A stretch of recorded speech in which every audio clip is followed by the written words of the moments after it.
What's up, YouTube? It's your girl T, coming live and direct from T's Corner with a movie review. The movie that I would like to talk to you about is 1998's Train Ride, written, directed by, and starring Rel Dowdell. Now, this person is someone I'd never heard of before. I heard about this movie. The only reason I heard about this movie is because it's starring MC Lyte. I think I'm eating my own hair and it feels weird. Sorry, I was in fact eating my own hair and it kept touching me. And anyway, apologize. I'm back. I'm focused. Um, so the reason that I heard about this is because I've been in what I call fan love mode. And in fan love mode, I just deep dive into one particular artist and try and consume everything that they've ever done if it's possible. And that involves spending a lot of money because when you go back to things that are old and no longer circulating, it's really hard to find. And when you do find them, you have to pay an arm and a leg for them. As a fan, for a particular artist, I am willing to do that. For this artist, I am willing to do that. So, but this I didn't have to pay for, what I'm about to talk to you about today. Didn't have to pay for it. It's streaming on Tubi right now if anyone is interested in watching. It's called Train Ride. It'll say 2020 release date. I think it was like a anniversary thing where they re-released it. But once you see who's starring in it, you know it wasn't made in 2020 because this particular person wasn't alive in 2020.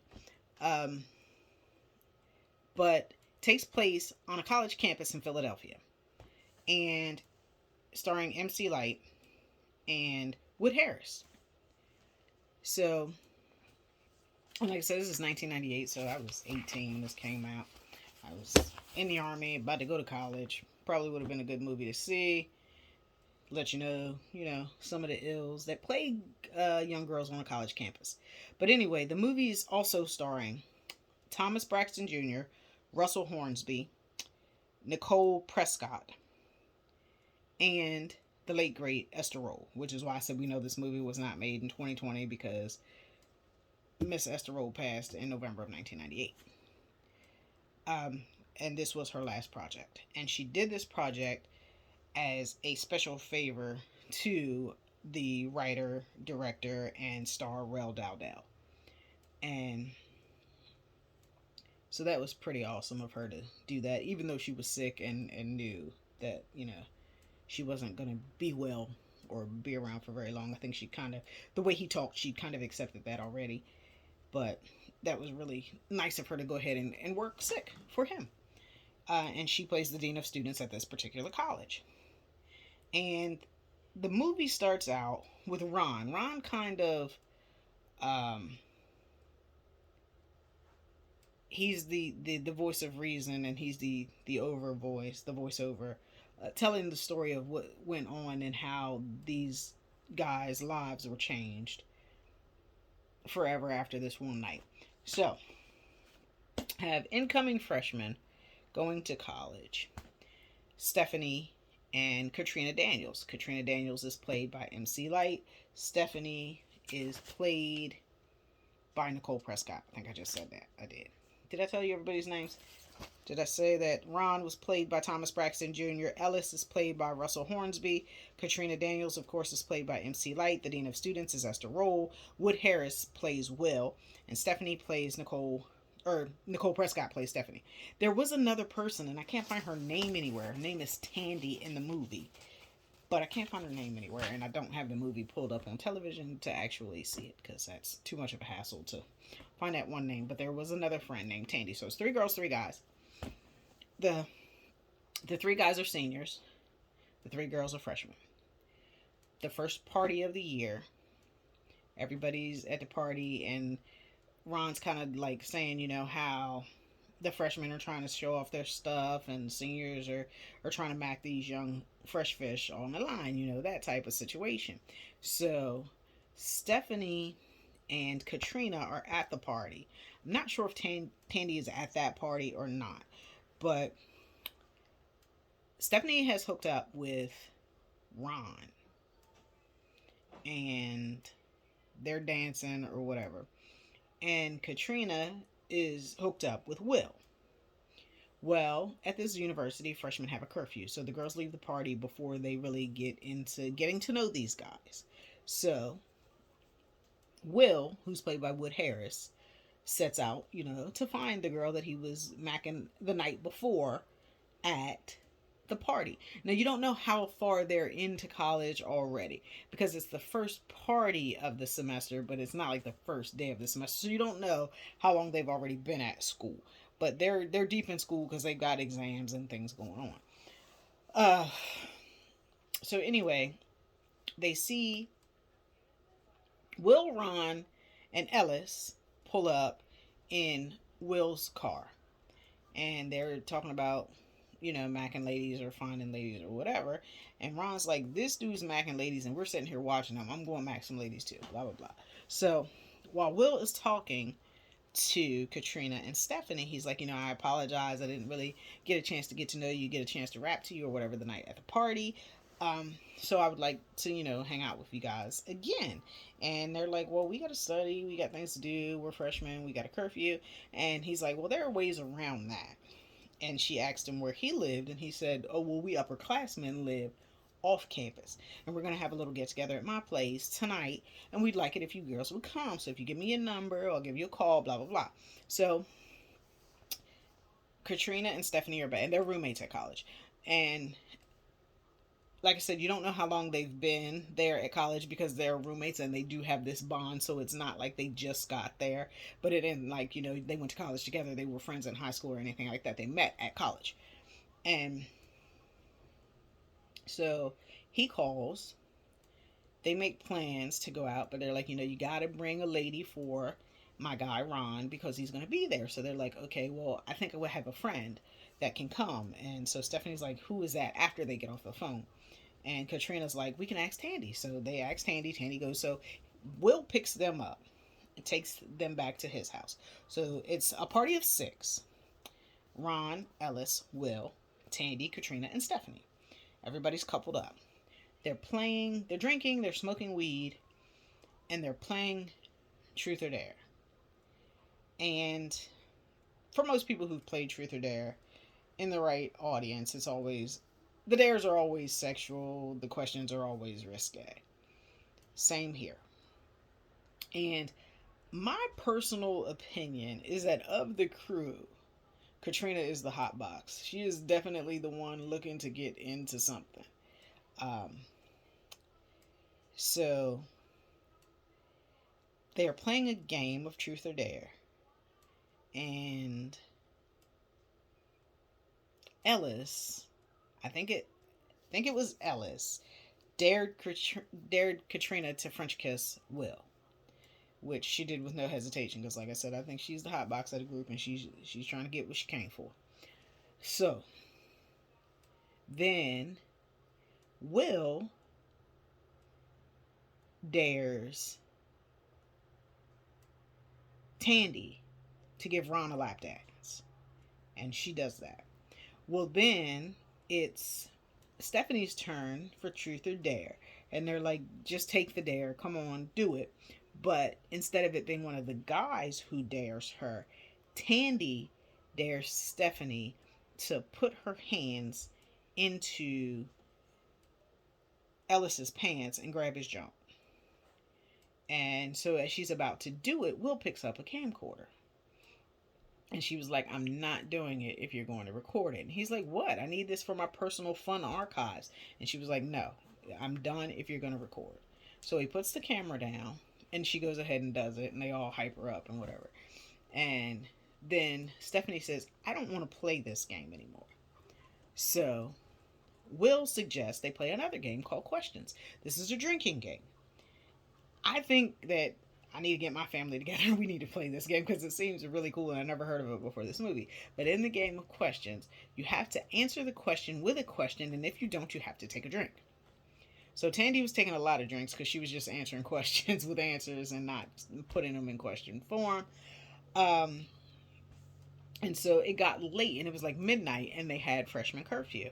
So Stephanie's like, we gotta go, trying to get Tandy out of there. Tandy is all like kissing up on Ron and whatever, and she's like, come on, We got to go. So she gets Tandy, and Tandy and Stephanie are leaving, and they're like, Katrina, are you coming?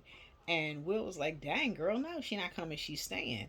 And Katrina was like, well, like you heard what he said. And they were like, are you sure you're cool to stay? And she said, yes.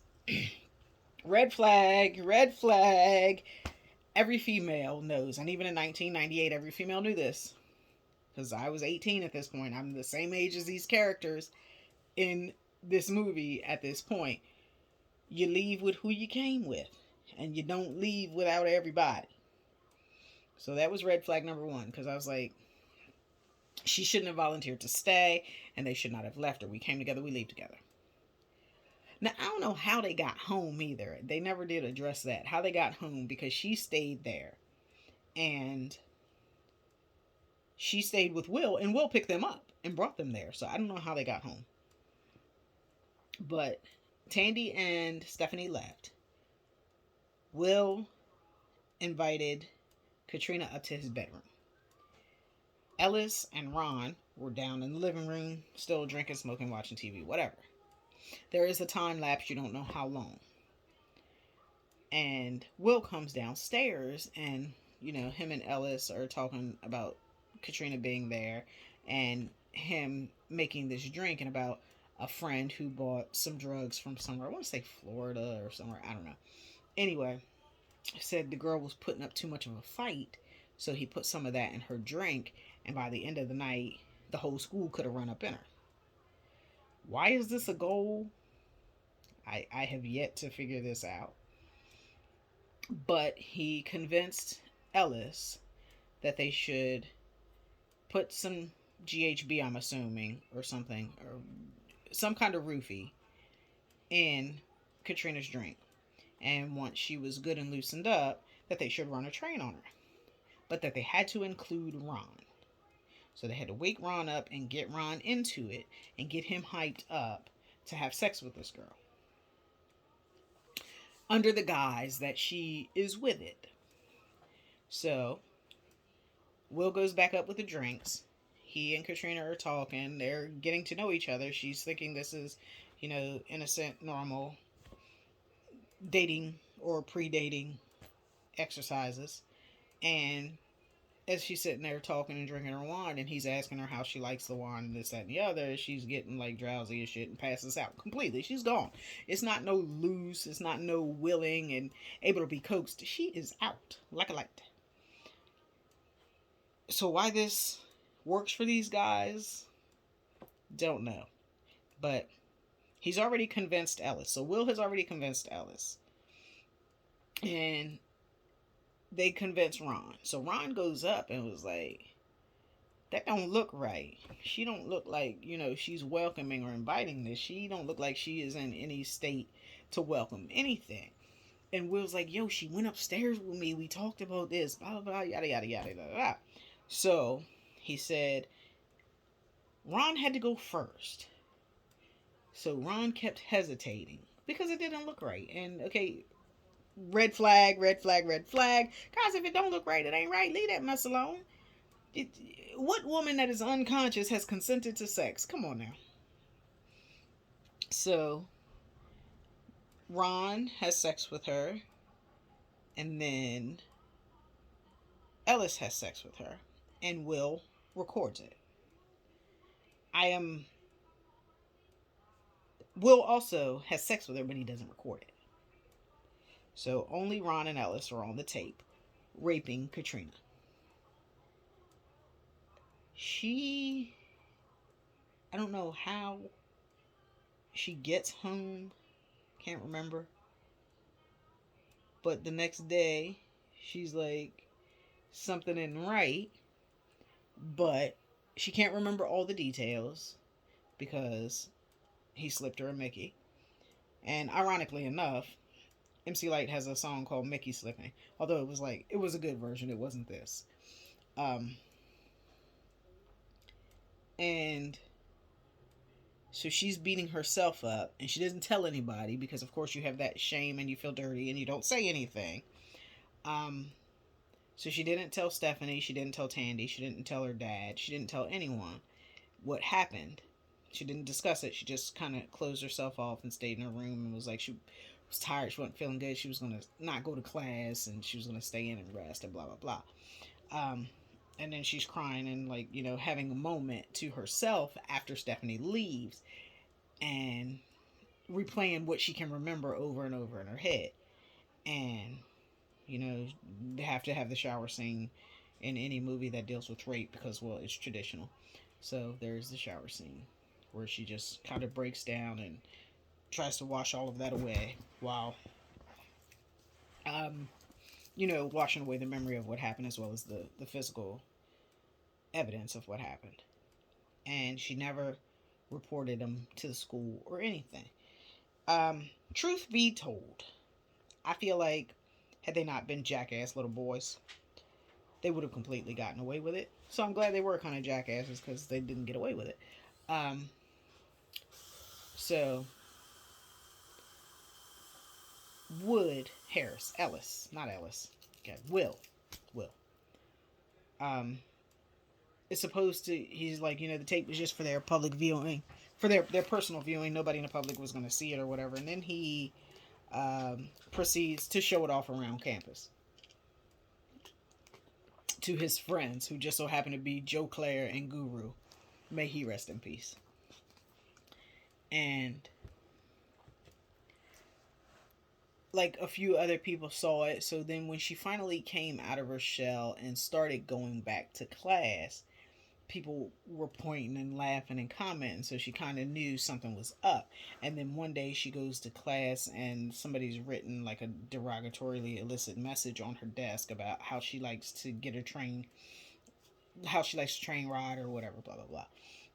So she freaks out and goes back to class. Now, during this time, Tandy heard about it, heard about the tape, and she told Stephanie. And so Stephanie says, well, I'm going to check it out. You know, we're not going to do anything till we know what is going on. So Stephanie goes to Will's house and confronts Will about what happened. And he denies it and says there's no tape and this, that, and the other. And it's like, you know, I don't like what you're implying. And I was kind of concerned at this point because if you have heard that this man has raped your friend along with his other friends, why would you go to his house alone? That just wasn't smart. Gratefully, nothing happened to her except he got fake outraged and lied. But I just was like, why would you go there by yourself? And then she didn't tell Tandy where she was going. And then he offered her a drink. All of these are red flags. You don't go by yourself and damn sure don't drink nothing out of his house. Come on now. So while all of this is going on, Ron is kind of freaking out. Ron is freaking out because he's like, you know, where is the tape? How do we know he got rid of the tape? Because we don't need that tape to surface. And Ellis is all believing Will and is like, it's fine, chill out, it's nothing. But here's the kicker. Ron doesn't know that he raped Katrina. Ellis and Will do. So after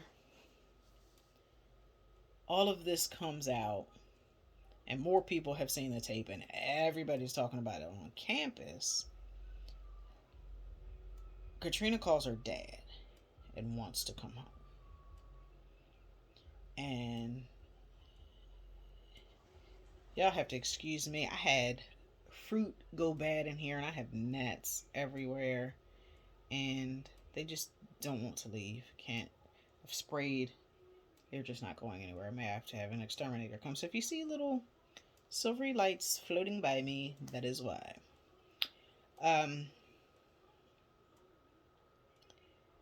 Apparently they love watermelon as much as I do. Go figure.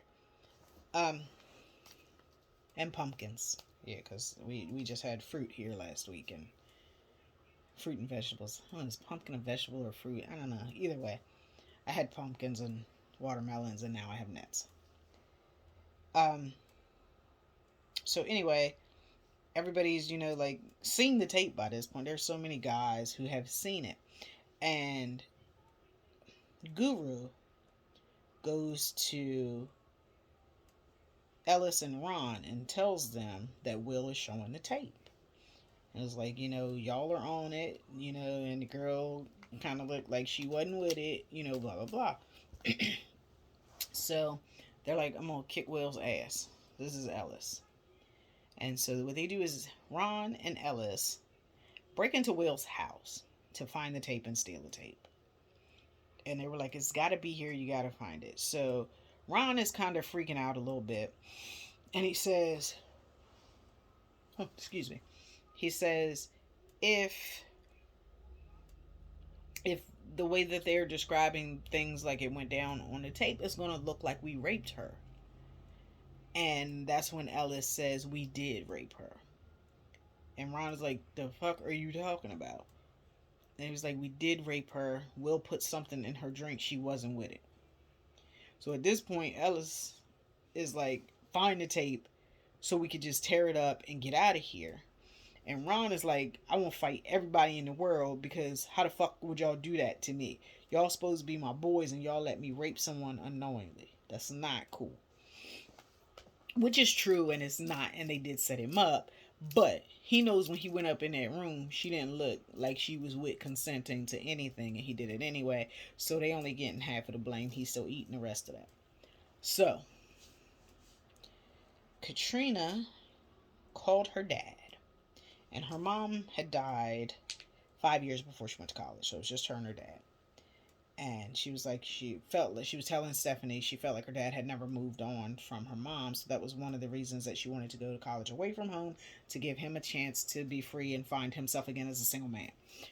So she called her dad and she wanted to come home for a while. And he was like, no, you can't come home for a while. And she was like, I had to get this money up because you wanted to go to school away from home and out of state. So we don't just have no money to be thrown away because you want to come home for a little while. It's not going to work. So you need to stay there and tough it out and work it out and get it together. And so she was like, you're not going to help me. He was like, I'm not bringing you home. No. And so she was like, okay. And at this point, I'm thinking, go ahead and tell him what happened. And she was kind of afraid and disappointed in herself to tell him, because she said the only thing that her father told her when leaving for college is don't do anything stupid. And this qualified as stupid because you don't go to a party and get drunk and stay with 3 guys by yourself. All stupid. So she was ashamed and embarrassed to tell him. And she didn't tell him. So she wasn't going to class, but they were like bringing her Stephanie in and bringing her food back and whatever. So Stephanie, I'm not even sure. I can't remember whether she went to study or she went to get something to eat. But she left. And when she came back, Katrina was dead in the tub. She'd taken a handful of pills and committed suicide. And before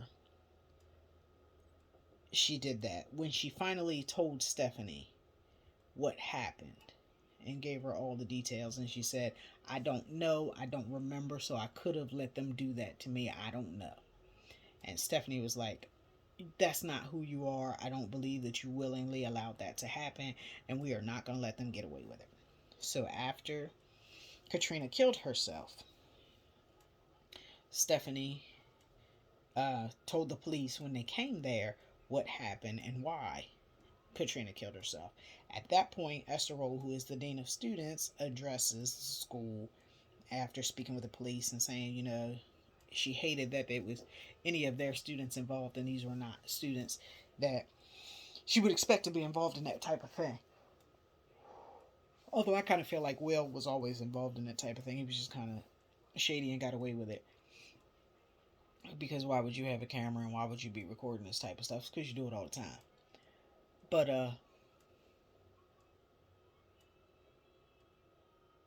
sorry, I hear everything outside my door.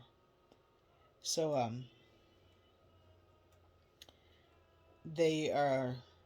Ron wants to go to the police. Will and Ellis are just trying to get away, and Ellis wants to whip Will's ass for putting him in his predicament in the first place by recording it and showing it off and bringing the roofie and all that. So finally, Ellis does punch Will in the face, which was much deserved. But I can't even say that, Ellis was in the right. If Ron had punched him in the face, if Ron had punched them both in the face, that would have made more sense because Ellis knew what he was doing. Will told him. Will was upfront about what he was doing that night before he done it. So Ellis knew. So I didn't really have any remorse for Ellis because I was like, you knew what you were getting into. So they're going by the college and they're like, we're in this together now, blah blah blah. The tape's been destroyed. We gotta just stick together, keep our stories, blah blah blah. And when they ride by the dorms on campus, they see the police activity and the ambulance. And when they ask a student what happened, he tells them that Katrina killed herself. So then they're like really, really panicking. So they go somewhere, drive off away from campus. Excuse me, guys. And so they're getting into it, and Ron's like, "Forget it. I'll walk back. I'm gonna tell the police. What happened. I'm not dealing with this." And Ellis is like, I guess Will pulled a gun that he had in his glove compartment. You see the gun at the beginning of the movie in the glove compartment when they're looking for pen and paper to write down girls' numbers with. And so somehow Ellis ends up with the gun. And he points it at Will, but then he shoots himself.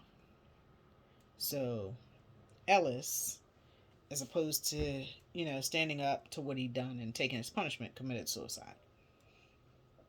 He commits suicide. Ron goes back and turns himself into the police. Somehow, Will lies his way out of it and ends up getting transferred to another school as opposed to going to jail. Haven't figured that one out yet because I think that Ron went to jail. And so he's given this girl who, KD. Her real name's KD. I can't remember what I know her from, but she has a severely thick southern accent and she plays on a cop show. God, I can't think of what it was, but she was awesome on it. But he's telling her how he was embroiled in this plan of Ron and Ellis, and he had nothing to do with it, and he was blamed, and then he ended up having to move in his senior year to complete his studies because of this, where they tarnished his reputation and blah blah blah, knowing all along he's the ringleader. Well, Stephanie had told Katrina, we will not let them get away with this. When Katrina killed herself, Stephanie said, I'm not going to let them get away with this. So Will went on to his new college and he's living his little lie. And lo and behold, Stephanie is not going to let him get away with this. So she's got him in the crosshairs and she squeezes the trigger. I don't condone violence or murder, but I do believe some people need to be killed sometime. I think this was one of those situations. So this is one of those things where, this is one of those movies where when the bad guy gets shot, you cheer. And so Stephanie blew him away in honor of her friend because of what they done to her and what she done to herself as a result. And it was voted, I think in 2020 or 2021, it was voted BET Top 10 College Movies about addressing things that happen on college campuses. And I think the statistics for HBCUs and predominantly white colleges were pretty equal. It happens a lot, which is a sad truth. So ladies, be careful when you're going out with these guys. Even if you want to sleep with them, just take your time, slow your roll, find out who they really are before you get into a situation you can't get out of. And don't ever, ever, ever stay when your girls leave, especially if you're outnumbered. Don't. But it was a good movie. MC Lyte did very well.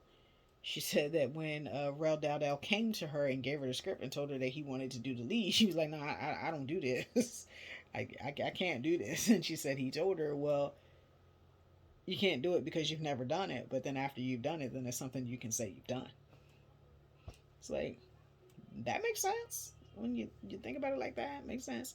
So she took the reins and took the lead role in a drama and did very well. So again, it's Train Ride. It's available right now on Tubi.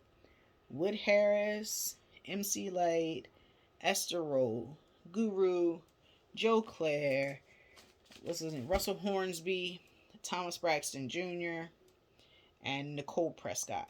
Written, directed, and starring Rel Dowdell. Rel Dowdell was Brett in the movie.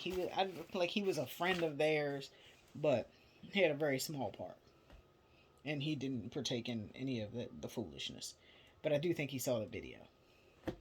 But there you go. So that's 30 minutes of me talking about MC Lyte being great in a drama where unfortunately she was the victim of a gang rape and suicide. This is your girl T signing off. Be blessed.